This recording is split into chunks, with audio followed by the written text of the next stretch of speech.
Hey everybody, 8-Bit Josh here, and welcome back to another Life After People episode. And this time we are working on an abandoned amusement park, or more of a county fair kind of thing. Mostly because I was like, doing like an amusement park in a diorama kind of setting. I was like, how can I really capture a whole amusement park, or at least, a part of an amusement park in a diorama.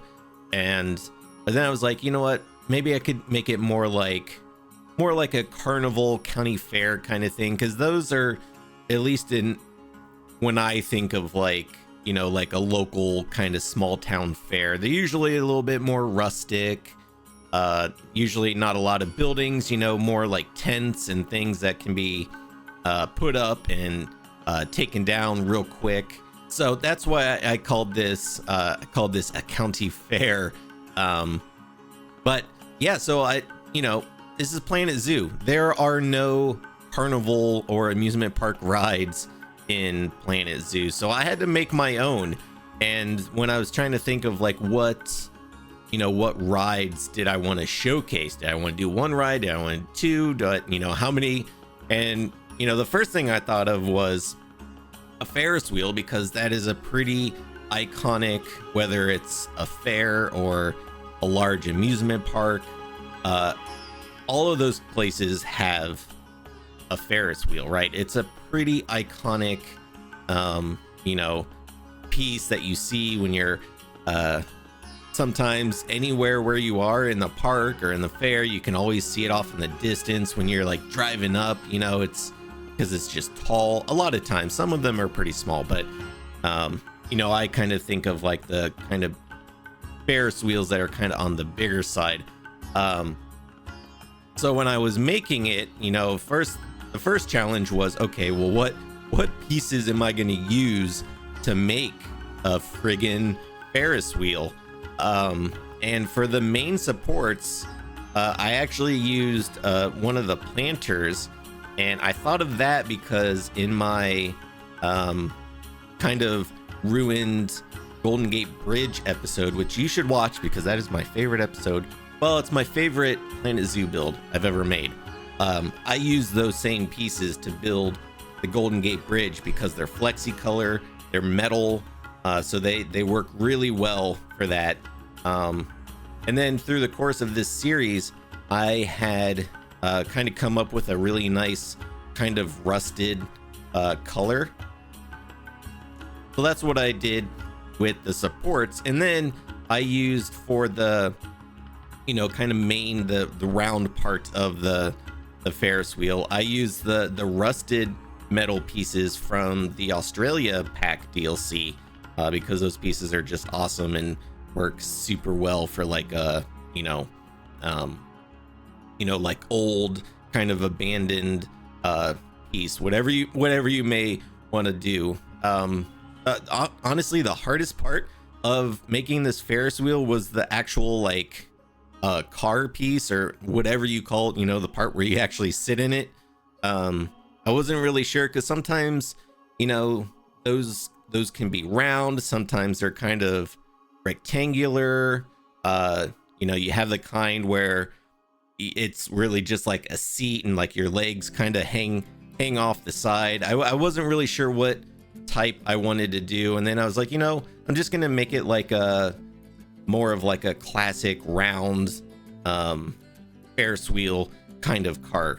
So that's what I did. This was, it was another challenge here, is kind of trying to figure out what pieces do I want to use to make it. And I don't know, I don't love the part where the people would actually sit down, but I think it works well for this build. It kind of has in my opinion, the sort of classic like early 1900s like American kind of fair vibe to it, if you will. And then you're making a ride, and so you have to think about, okay, well, not just the actual ride itself, but Then you need the like platform part where the the people get on the ride. You have to make like the queue and all that stuff. I didn't get too detailed. I didn't make like like the motor section and that kind of stuff, because I didn't really think it was all that necessary, to be honest. I think it gets the point across without having the actual like mechanical parts that make the Ferris wheel function. And so the other ride I decided to make for this build was a roller coaster, because I was like, you know what, let's go big, why not? Now of course I didn't build a whole roller coaster. It was just like one section of a roller coaster, like a hill and a little bit of a turn. And so I was like, since I'm going with a kind of classic old county fair vibe, I was like, well, I gotta make a wooden coaster, because that just fits with the theme of a kind of county fair, in my opinion. So then when it came to actually what pieces did I want to use, again, building something that doesn't exist in the game, for me is like I said, the biggest challenge is what pieces do I want to use that can make this build look like the real life thing. And then I decided to take I was going through pieces, and I saw these are the like arbor, I think they're just called like arbor wooden beams or something. They're from the African DLC. I was like, oh, those have a really nice like blue color. They're already weathered looking. And then that made me think of one of my favorite roller coasters, which is the Blue Streak in Cedar Point, which is, I live in Ohio, so that's a place that I always went in the summers as a kid. We were a Cedar Point family. We're not a Kings Island family. But I was like, you know what? The color of these pieces are almost pretty identical to the Blue Streak. So that was sort of my inspiration with this build for the roller coaster. But we're getting near the end of the time lapse, so let's go ahead and check out the completed county fair. All right, friends, and here we are. Here's the finished county fair. I realized that I didn't get a lot of this build. Oh, the wolf just knocked. He just knocked that right off the thing. Is that gonna reappear? Oh yeah, it did. It did reappear. How about that? That's funny. I've actually never seen that before. But that's good to know that the enrichment piece will respawn if the animal knocks it off of the plane of existence there. But yeah, so I was gonna say, I realized I didn't get much of the actual building of this in a time lapse, mostly because I just kind of built stuff here or there, and so a lot of times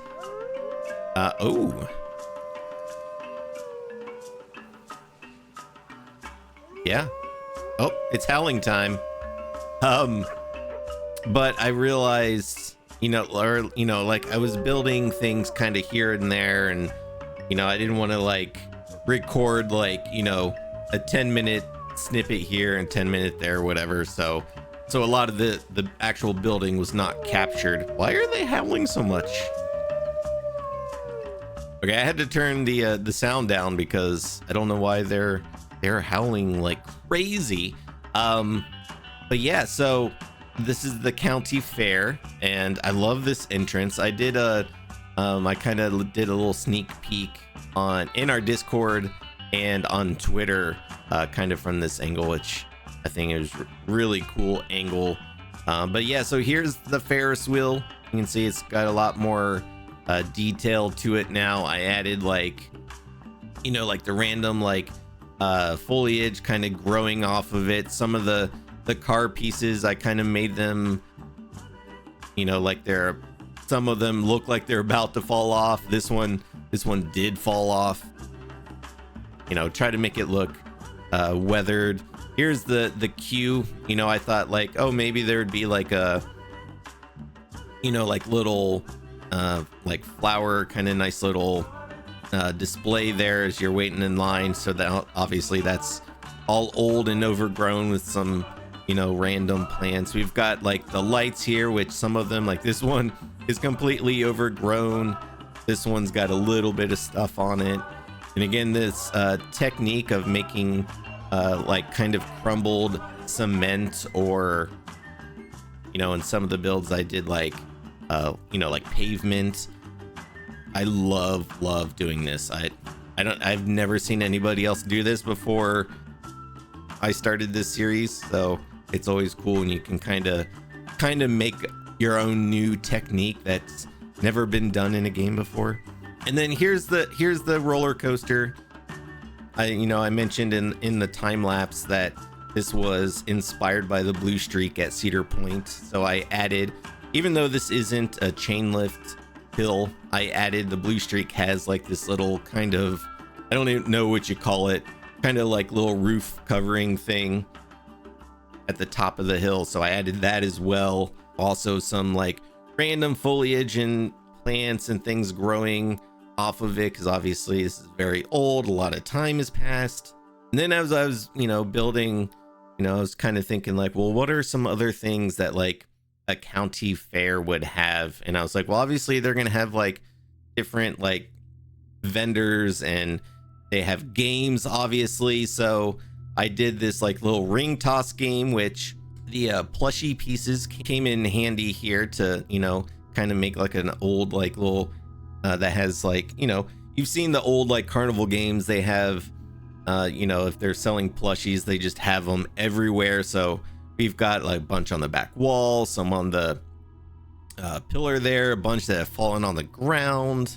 Over here we have a t-shirt stand. Again, a lot of the t-shirts have fallen down and are kind of piled up. We've got like a big old pile of t-shirts there, which as I was making this, I was like, well, you know, this is sort of supposed to be like post-apocalyptic. There probably wouldn't be any t-shirts left, because the people at the time probably would have ransacked this place and taken all the shirts, because you would need as much clothing as you could get. But now I was like, well, if I don't have shirts, then it's just gonna be empty and it's gonna look boring. So that's why I went ahead and put the shirts there anyway. Also put a random mug right there. And then again, wanted to make the stalls look old and weathered. So, you know, I used like the decal pieces, like the damaged decal pieces, put some moss on it, obviously also made it look overgrown. And then over here is like our little food section. So we've got the little food truck here. So I put that in here. Added like the damaged decal pieces to try to make it look a little weathered as well. Here we've got cupcakes. We've got a gulpy stand here. And then these coolers I made, which I actually made for, I think it was the second episode, where it was like an old gas station, and I made like a old like you know, like ice box where, you know, you could buy bags of ice. I was like, oh well, if I should put those in our like little food stands there. So that's what I did. And then one more carnival game I made. You know, you usually have like the test your strength thing, you know, where you hit take a mallet and you hit the end there, and the little piece goes up and you try to hit the bell. So I made a couple of those that are also, you know, in disrepair and ruined and falling apart. This was pretty fun to also figure out how to make what pieces to use, especially for the bell, because there are no like, you know, these kinds of like flat bells in the game. So making that was an interesting kind of trial and error thing. Of course, we've got, you know, this is probably like some rainwater collected here. So we've got a place for the wolves to drink. We've got like, I like making like these little sinkholes with like the pipes that have burst and they're kind of, you know, draining down here. We've got the roller coaster is clearly starting to fall apart because of the sinkhole, so the pieces are all hanging down, barely hanging on. And then I think the other, maybe the most important or second most important, is obviously the animal. You know, with this series, I always try to think of what's the best animal for the scene I'm building, because I always think of the scene first, and then I pick the animal to go with the scene. And I don't know, for some reason, like a pack of wolves kind of making a home in an old carnival county fair kind of setting just seemed to really work for me. You know, the game doesn't have coyotes. I think that would have worked really well for this setting, but you know, wolves are also I think were a really good choice. It's also maybe my favorite animal in the game, or at least the wolf like babies, which we don't have any here, but I do love the wolf babies in Planet Zoo. But yeah, so there you go. This is the county fair, the abandoned or, you know, ruined county fair, life after people. You know, this series, if you're not familiar, the concept is what would happen when civilization has been removed and nature and animals kind of retake everything. So that's the point of this series. And then using the diorama mode is cool, because then that way, you know, for each video I can make it a completely different scene and setting and use different animals and all that fun stuff. Let me know in the comments what you think of this build and of this episode. As with all of these builds, I do put all the dioramas up on the Steam Workshop, so that is available now. If you want to go and download it and check it out in the game for yourself, you can do that. If you do download it off the Steam Workshop, consider giving it, you know, a thumbs up so we can try and get it on the front page of the Steam Workshop. But yeah, so again, thanks so much for watching, everybody, and I will see you all on the next video.